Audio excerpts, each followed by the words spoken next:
Hi hello नमस्कार. मी प्रतीक्षा तुमचं सर्वांचं आपल्या यूट्यूब चॅनलमध्ये खूप खूप मनापासून स्वागत आहे. आजची रेसिपी आहे जे नॉनव्हेज खात नाहीत त्यांच्यासाठी.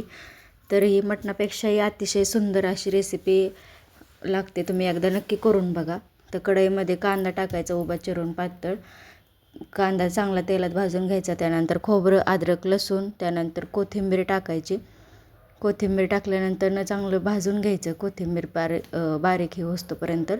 त्यानंतर उभे उभे टोमॅटो कापून घ्यायचे ते भाजूस्तोपर्यंत. ते भाजून झाल्यानंतर त्यामध्ये टोमॅटो टाकायचे उभ्या फोडी करून. टोमॅटो पण चांगले त्याचा रस ही होस्तोपर्यंत त्याला भाजून घ्यायचं. त्यानंतर भाजून घेतल्यानंतर थोडंसं थंड होऊन द्यायचं. तोपर्यंत सोयाबीन गरम पाण्यामध्ये टाकायला थोडंसं पाणी गरम करून घ्यायचं. त्यानंतर त्यामध्ये सोयाबीन टाकायचे. चांगले स्वच्छ धुवून घ्यायचे. बघा आता किती घाण पाणी निघते सोयाबीनचं. आणि नंतर परत चांगलं स्वच्छ पाण्याने थंड पाण्याने धुवून घ्यायचे. थंड पाण्यात टाकल्यानंतर एक 2-3 वेळा 2-3 पाण्यात ते धुवून घ्यायचं, कारण जास्त घाण पाणी निघतं.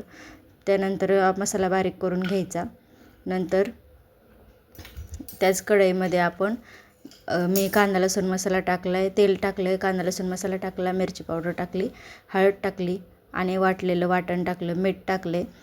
त्यानंतर चांगलं परतून घ्यायचं. वाटण भाजायचं. आधी पण भाजले आपण वाटायच्या आधी, तरी पण भाजायचं. त्यानंतर वाटण त्यात चांगलं भाजल्यानंतर मटण मसाला टाकायचा. त्यानंतर सोयाबीन आपण भिजत घातले होते ते टाकायचे. त्यानंतर थोडंसंच पाणी टाकायचं. जास्त पातळ नाही करायची आपल्याला भाजी. त्यानुसार पाणी टाकायचं आणि वरून कोथिंबीर टाकायची.